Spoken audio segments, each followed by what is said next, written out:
Alhamdulillah alladzi bi ni'matihi tatimmus shalihat.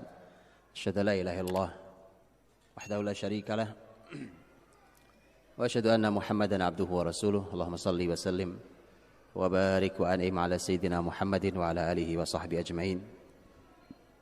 Ya ayyuhalladzina amanu taqullaha haqqa tuqatih wa la tamutunna illa wa antum muslimun. Rabbana taqabbal minna innaka antas samiul alim wa tub alaina innaka antat tawwabur rahim. Amma ba'd, saudaraku yang dirahmati Allah, mukminin mukminat, para pemuda yang dirahmati Allah SWT. Alhamdulillah kita berkumpul di masjid yang sangat bersejarah dalam perjalanan dakwah di Indonesia. Kalau dakwah itu meredup, bukan salah masjidnya, karena dari dulu masjidnya begini ini, tidak ada yang berubah. Yang berubah adalah kita. Alhamdulillah kita sudah diberikan banyak sekali mutiara oleh Ustadz Maman. Ini saudara saya, teman seperjuangan saya. Sejak kami dulu bercengkrama bersama di Kota Suci dulu. Dan insya Allah di Bandung beliaulah yang akan menjadi pakar sejarahnya di sini. Saya cuma menemani saja.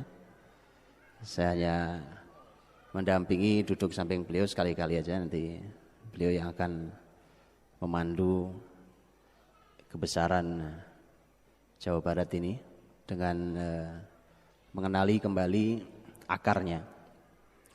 Karena seperti kita sering sampaikan bahwa bahkan para pemikir juga sering bicara, kalau bangsa itu tanpa akar ya seperti pohon tanpa akar, Pak. Susah, pohon tanpa akar bagaimana dia mau bisa hidup, bagaimana dia mau bisa besar. Dan pohon kan juga ditentukan seberapa kuat akarnya. Akarnya pohon apa tuh yang kecil apa? Kita melihat pohon yang merambat itu akan berbeda dengan pohon mangga umpamanya, dan berbeda dengan pohon yang usianya ratusan tahun. Pasti sangat berbeda, Pak.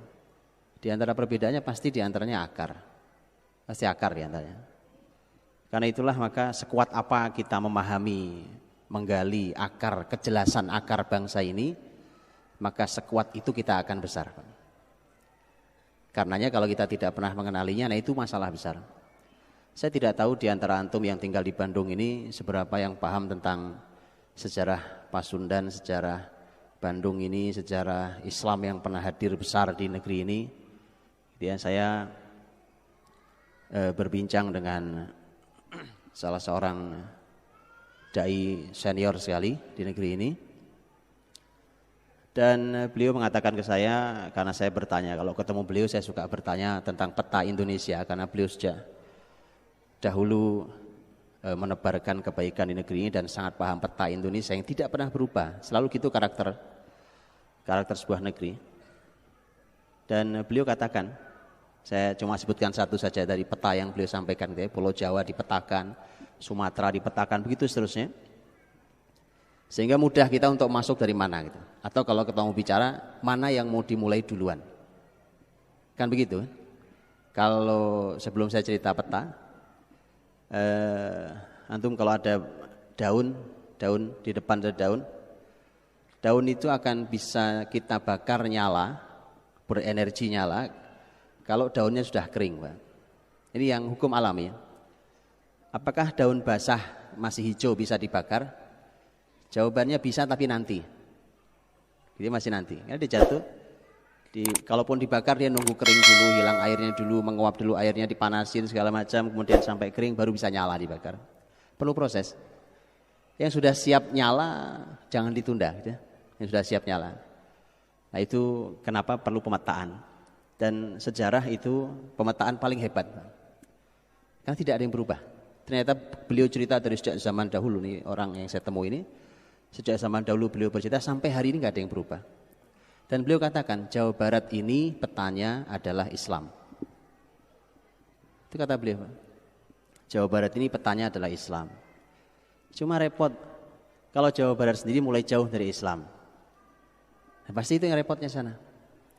Karena itulah maka mari kita kenali, Pak. Kita kenali dengan baik dan saya melihat bahwa kurikulum pendidikan generasi ini baik di sekolah ataupun di luar sekolah, di kampus atau di luar kampus, menurut saya makin hari makin tidak menarik, Pak. Karena semakin tidak kenal bangsanya sendiri. Saya tidak bicara Islam. Islam nanti kita singkirkan dulu gitu ya. Kita pinggirkan dulu Islamnya. Saya cuma bicara oke lah, orang yang alergi dengan Islam, saya bicara tentang bangsa Indonesia deh. Anda nggak mau bicara bangsa Indonesia, Anda bicara suku Anda sendiri. Suku Anda sendiri. Kita tidak mengenali bahkan suku kita sendiri. Terus kemudian kita mau bicara tentang kebesaran, mana ada pohon besar tanpa akar. Inilah maka saya amanahnya hari ini bicara tentang masalah kisah sebagai kurikulum Rasul SAW yang sudah dipaparkan luar biasa oleh Ustadz Maman tentang generasi luar biasa itu. Ternyata kurikulum, salah satu kurikulum besarnya adalah kisah atau sejarah. Coba sekarang antum perhatikan di ini generasi muda hari ini yang ada di depan saya. Jangan-jangan masih bagus ingatan saya daripada ingatan antum tentang sejarah perjuangan bangsa Indonesia. Padahal saya belajarnya sudah kurang lebih, mungkin sudah lebih dari 20 tahun lalu saya belajarnya. Gitu ya? Mungkin sudah 20 tahun lalu lebih. Jadi saya belajar tentang sejarah perjuangan. Dan setelah itu saya nggak pernah belajar lagi. Kenapa? Karena setidaknya lah, walaupun tentu perlu banyak dikoreksi dengan semua kurikulum sejarah Indonesia yang seringkali blur gitu ya, tidak jelas, buram gambarnya gitu ya, sebenarnya yang benar yang mana ya segala macam ya kan. Oke lah, ketidakjelasan itu tapi masih lumayan. Dulu saya diajari walaupun sebagian ditipu saya ya kan. Ditipu oleh kurikulum. Saya begitu belajar sejarah alah ditipu saya selama ini ternyata. Saya nggak tahu siapa yang tanggung jawab menipu saya itu dulu. Baik belajar sejarah Indonesia ataupun belajar sejarah Islam. Dulu saya belajar di SMP di Madrasah Sanawiyah di Jawa Timur, itu ada kurikulum. Nama pelajarannya aja sudah salah, nama pelajarannya sudah salah, Pak. Bukan isinya, nama pelajarannya sudah salah. Sampai sekarang masih belum diubah juga, saya heran. Saya dari mulai masih kecil sampai sekarang sudah punya 4 anak kecil, Pak. Sampai sekarang nggak berubah negeri, heran saya, Pak. Saya juga nggak tahu kemana bangsa ini, orang pinter, para doktor, profesor melimpah ruah di negeri ini. Saya nggak ngerti, Pak. Wallah saya nggak ngerti. Nama pelajarannya salah, sejarah kebudayaan Islam. Antum tahu kebudayaan? Saya berhusnudzon, ini mungkin karena nggak bisa terjemah.